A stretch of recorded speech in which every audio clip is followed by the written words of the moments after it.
समय के लिए अपने दिमाग पर ज़रा जोर डालें और सोचें कि आपने आखिरी बार इस ब्राउन चिड़िया को कब देखा था। ये छोटा सा परिंदा हाउस स्पैरो कहलाता है, जो कि आमतौर पर हमें देहाती इलाकों के अंदर सबसे ज़्यादा देखने को मिलती थी। लेकिन अब अचानक ऐसा क्या हुआ कि ये अचानक से दिखना बंद हो गई। वैसे तो इस चिड़िया की आबादी अंटार्कटिका के अलावा दुनिया भर के अंदर थोड़े से ज़ाहिरी बदलाव के साथ पाई जाती है, लेकिन ईस्ट अफ्रीका और साउथ एशिया के अंदर ये लगभग एक जैसी दिखती थी और बहुत ज़्यादा तादाद के अंदर पाई जाती थी। मार्च 2011 में एक्सप्रेस ट्रिब्यून के अंदर एक रिपोर्ट पब्लिश की गई, जिसके मुताबिक खास तौर पर साउथ एशिया के मुल्कों इंडिया, पाकिस्तान, बांग्लादेश के शहरों मुंबई, कोलकाता, पाकिस्तान के शहर कराची, लाहौर और बांग्लादेश के शहर ढाका के अंदर इनकी आबादी लगभग तकरीबन ख़त्म होने के करीब है। और ये खबर इंतहाई ख़तरनाक इसलिए है क्योंकि ये परिंदे ह्यूमन फ्रेंडली परिंदे हैं और सिर्फ ऐसी जगहों पर रहते हैं जहां हवा की क्वालिटी साफ़ हो, जिसका मतलब है कि इंडस्ट्रियल रेवोल्यूशन के चलते जितनी पोल्यूशन इस वक्त माहौल के अंदर हो चुकी है वो इंसानों के रहने लायक तो बिल्कुल नहीं है। दूसरा, इस माहौल के अंदर ये परिंदे बिल्कुल मेट नहीं कर सकते और हवा में उड़ने वाले कीड़े और पतंगे जो कि आजकल बहुत ज़्यादा तादाद के अंदर आपको देखने को मिलते हैं, इन्हें ये चिड़ियाँ खा लिया करती थी, लेकिन आज ऐसा बिल्कुल नहीं हो रहा। लिहाजा आज इसके मुतबादिल के तौर पर हमें इंसेक्ट किलर को इस्तेमाल करने की ज़रूरत बहुत ज़्यादा बढ़ गई है। अगर ये चिड़ियाँ हमारे माहौल से गायब होती हैं तो ये बात याद रखें कि इंसानों को ऐसी जानलेवा बीमारियां शुरू होंगी जिसके बारे में हमने आज से पहले सुना भी नहीं था और ना इनका इलाज मुमकिन है। लेकिन कैसे, आइए जानते हैं।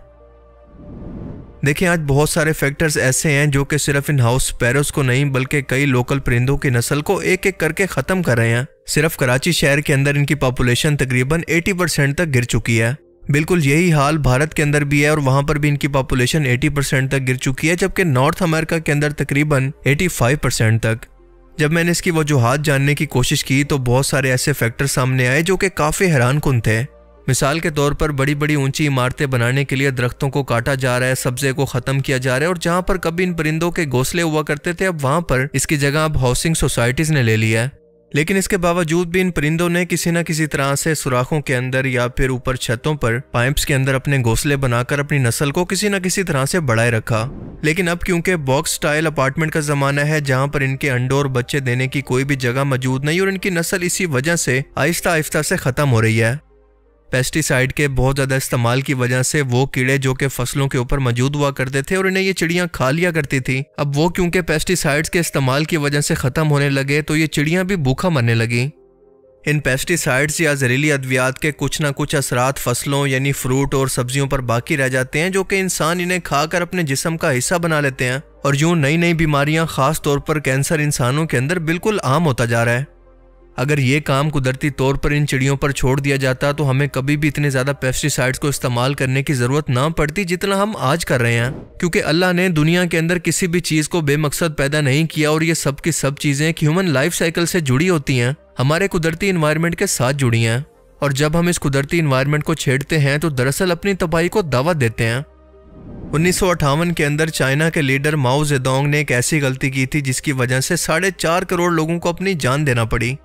दरअसल हुआ कुछ यूं कि चाइना के अंदर अगले 15 साल का मंसूबा बनाया गया कि हम लोगों ने इंडस्ट्रियल रेवोल्यूशन को लाकर या फिर अपनी इकोनॉमी को तरक्की देकर इसे अमेरिका और बरतानिया के बराबर पहुंचाना है, और इसे नाम दिया गया द ग्रेट लीप फॉरवर्ड का।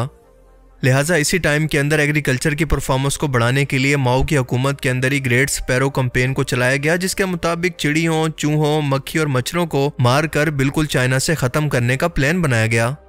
ख़ास तौर पर यह जुल्म इन चिड़ियों पर किया गया क्योंकि इनके मुतालिक चाइनीज़ रिसर्चर का कहना था कि हर एक चिड़िया हर साल तकरीबन 4 किलोग्राम का अनाज खा जाती है और फलों को भी नुकसान पहुंचाती है। अब क्योंकि ये चिड़ियाँ करोड़ों की तादाद के अंदर मौजूद हैं तो हम इस खाने को बचाकर अपने लोगों के लिए इस्तेमाल कर सकते हैं। लिहाजा इस कैंपेन की बहुत ज़्यादा प्रमोशन की गई, इसके लिए बाकायदा एक फोर्स कायम की गई, चाइना के लोगों को मोटिवेट किया गया और पूरे चाइना के अंदर करोड़ों चिड़ियों को मार दिया गया। इन बेचारी चिड़ियों को डराने के लिए ढोल बजाए जाते और जब ये डर कर आसमान के अंदर उड़ती रहती और जब थक कर गिर जाती तो इनको मार दिया जाता। इनके अंडों और इनके घोंसलों को तबाह कर दिया गया। सिर्फ 1 साल के अंदर 2 लाख चिड़ियों को मार दिया गया और अगले 2 सालों के अंदर ये तकरीबन बिल्कुल नापैद हो गई।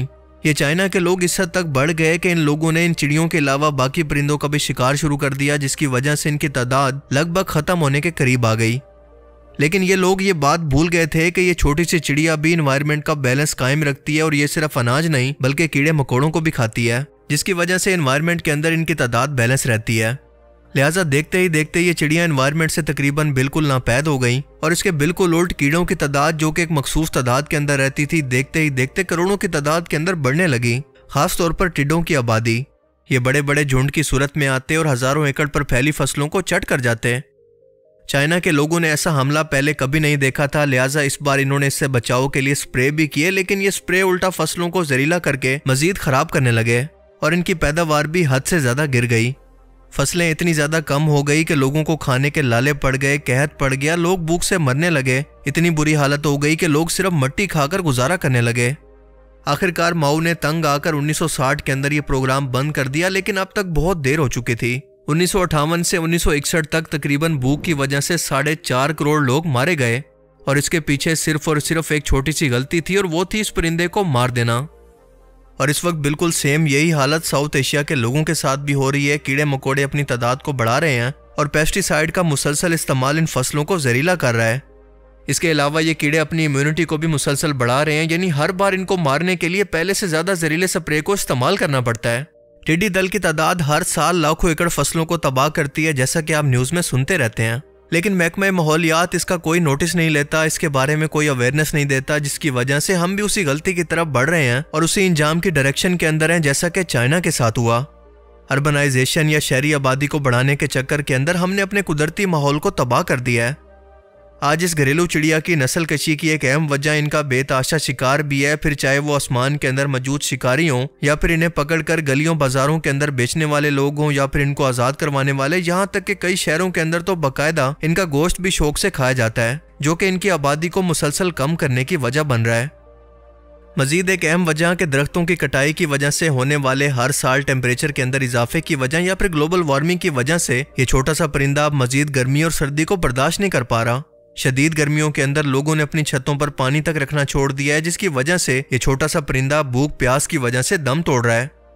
कुल मिलाकर आज गवर्नमेंट को इन मसलों को सीरियस लेने की जरूरत है, कोई पॉलिसी बनाने की जरूरत है। इस बारे में लोगों को आगाही देना इंतहाई जरूरी है कि वो इन परिंदों के नेचुरल एनवायरनमेंट को तबाह न करें, वरना जब भी कुदरती माहौल से छेड़छाड़ होगी तो इसका नतीजा वही होगा जो कि चाइना ने एक वक्त के अंदर भुगता था और आज हम भी उसी डायरेक्शन की तरफ बढ़ रहे हैं।